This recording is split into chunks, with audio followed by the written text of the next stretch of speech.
Good day, fellow boaters, and welcome to another exciting episode of Boat Technics. Today's challenge is servicing a 8 horsepower Yamaha outboard. Let's dive right in and see what we can do. Okay, so things you're going to need to service one of these: a variety of pieces of equipment. We've got some gear oil to go back into the gearbox. We've got our fuel filter, some gear lube, 4-stroke oil for the engine, new impeller gasket, these some ring seals for the oil replacement on the gearbox, fuel filter, some spark plugs and a spare anode. And that is pretty much most of the stuff you will need to do an annual service. Start from the top box. Let's take this bad boy off, put him to one side.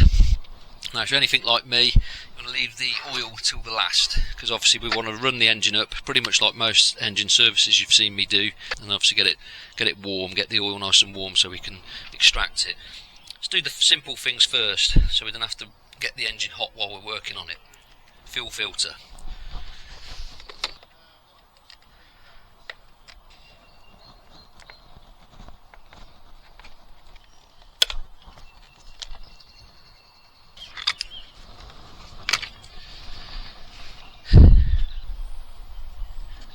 Get him on.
Look at the shiny.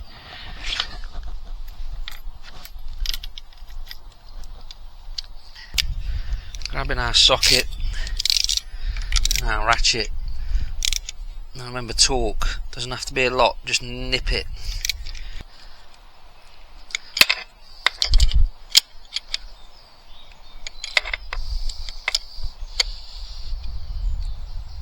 Nipped up, put our HT leads back on. Push them in until they click, ladies and gentlemen. There we go. Quick slurp of my coffee. I am a sexy senior citizen. Okay, so we've had the engine running now for about 10 minutes, nice and hot, and that's what we like, because we want the oil to be obviously a lesser viscosity. So first things first, we're going to drain the oil out of both sections. So we've got the engine oil and the gearbox oil. I'm going to try and drain both. On the side of the engine, we've got our bung plug there. We need to undo that to obviously bleed the oil out. To get our oil out, this is our drain for the gearbox, but we've got to crack that one open as well. Somehow we've got to get that under there. Taking our little nut out just there. Just going to let him drain out quite happily. But while we're doing that, we're going to now do the oil in the actual engine itself. Take your cap off, so allow air to get in. Make life a little bit easier. Get to our section over here. Make sure you're undoing it, not doing it up. It's a double hander.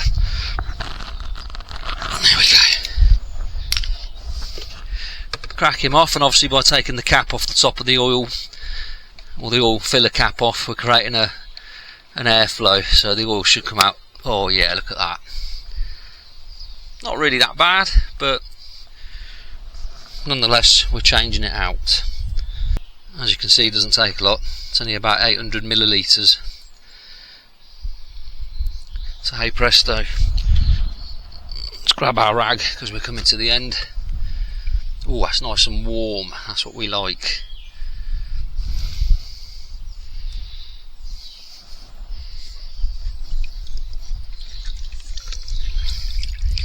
There's the culprit.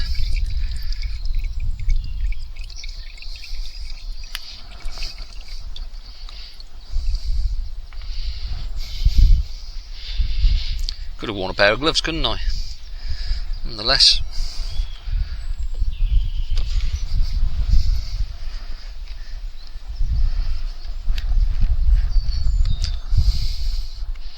Get in there.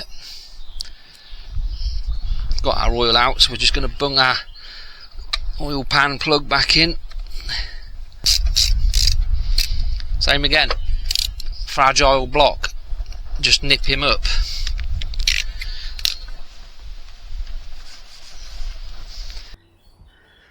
So we've taken our lower end fitting out, and then we're just letting him drain out. Easy squeezy. And the customer's politely given me a pallet and a couple of bricks to raise it up a little bit, because obviously getting a container under there was quite difficult. Cracked off these. We've had to raise the outboard up a little bit, packed a bit of wood under there, because obviously dropping the lower end of the leg off, i.e. the gearbox, quite a challenge with the little trolley it's on. So I'm hoping we've managed to make enough room. So to get your lower gearbox off and do your mounting fixtures, on this particular one there's two either side, two this side, two that side, and then you've got to dismantle the gearbox selector, which is just in there like so. There you go, look. As soon as you know he's wobbling, you know he's ready to come off. So let's undo these bolts and drag him out.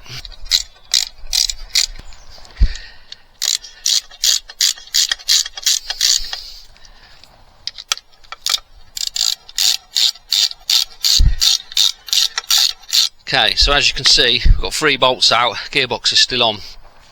A lot of the time they kind of seize themselves on there. So here's the bit. If this was a big engine, you'd want to have something underneath there supporting it as it drops. But it's a fairly small engine this, and this gearbox isn't going to weigh a fat lot. So let's take out that last bolt, which is just behind the screen. There we go. And as you can see, still there. Give it a little wiggle. Obviously we've got to be careful because we're still on that little trolley. Lose that nut.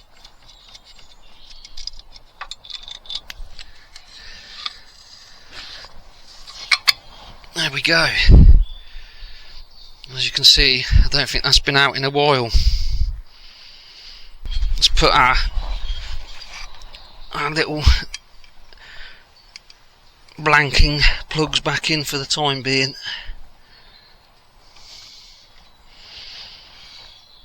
Otherwise, while we're working, if there's any oil left in there, it's obviously going to just be running out everywhere, and we don't want that. That is not good.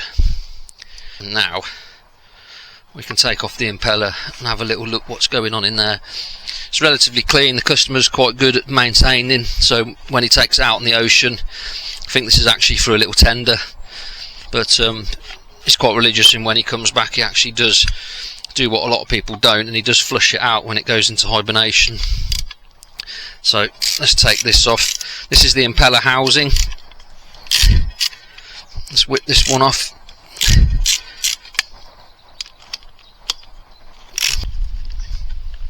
Obviously if you're ever unsure where things come from, leave them in their place. Put them to one side. We'll give that a little looking at, and there you go. So that is why we're not getting any water circulation. When I ran this up a moment ago to test it, to get it warm, there was no water coming out of the outlet pipe, the discharge pipe on the engine, and that'll be why, because the impeller is Another little important note here, that is the key. Try not to lose him. He is in there quite solid, so not that we will really want to be taking any more of this apart. So I'm going to wash this out in a minute, so I'm going to take that key off anyway so I don't lose it, because if you lose that you are in Buggersville. That's technical for buggered. Let's see if we can take our key out.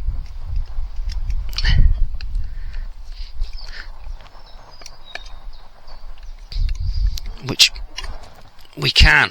There we go. He was a bit stiff, but he come out. So we're going to undo these. Now we're going to see how bad that has gone down.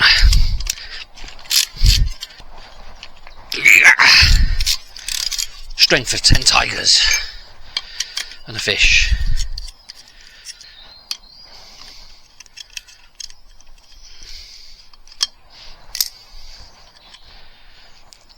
Same again, if you're unsure, you don't want to lose anything,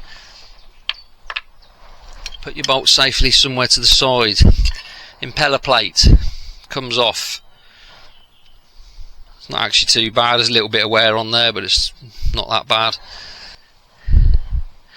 Now this bit actually comes off, and you can slide this housing off and change the bearing should you need to, but it's actually alright.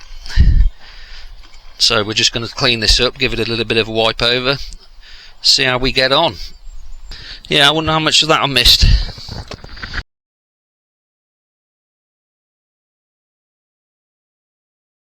Gear oil back in. Let's take the top one off. Bottom one off. Something to catch any last little remnants, or even your bolt when you drop it in there. Screw him onto the end there, like so, and then we're just going to pump. And what we're looking to do, we're looking for the fluid to come out the top. Put our new plug seals on, and there we go. Obviously make sure we've got nothing around our threads, and you're all probably thinking, how are you going to get the bottom one off without it all coming back out? Well, this is the secret. If you do this one back up, it'll actually create a vacuum to a degree. So we've got to whip this off, put this on, Indiana Jones styley. So we've got to be Johnny on the spot with the ammo.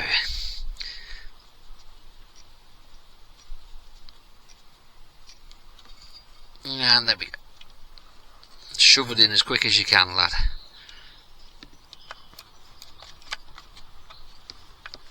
There we go. Give him a little wipe.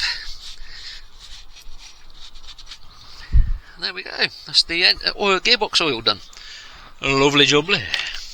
Main engine oil. Take our little filler cap off. Oh, come on, you bugger. Pull our dipstick. Oh, we've obviously drained the oil off, but nonetheless we're going to dip it anyway. Make sure we haven't got any unwantedness in there. Dry as a bone. I'm going to glub a load in. Glub, that is the technical word.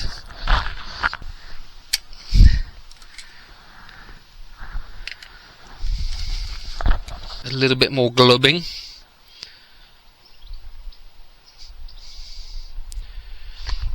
And obviously same again, if you ever overfill it, take some oil out.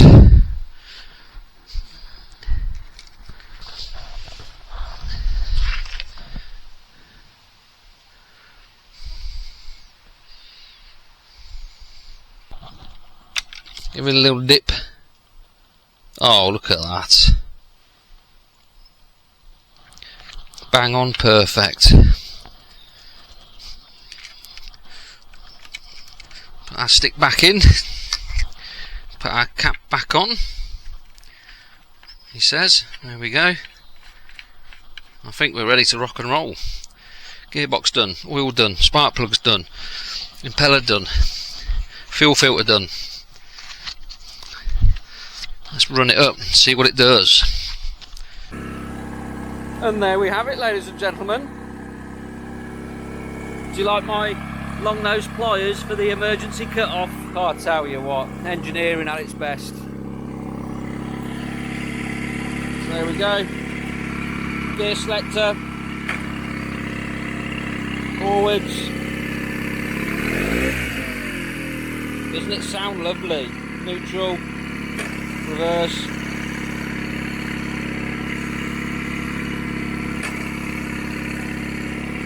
That's peachy. Job well done. Happy with that.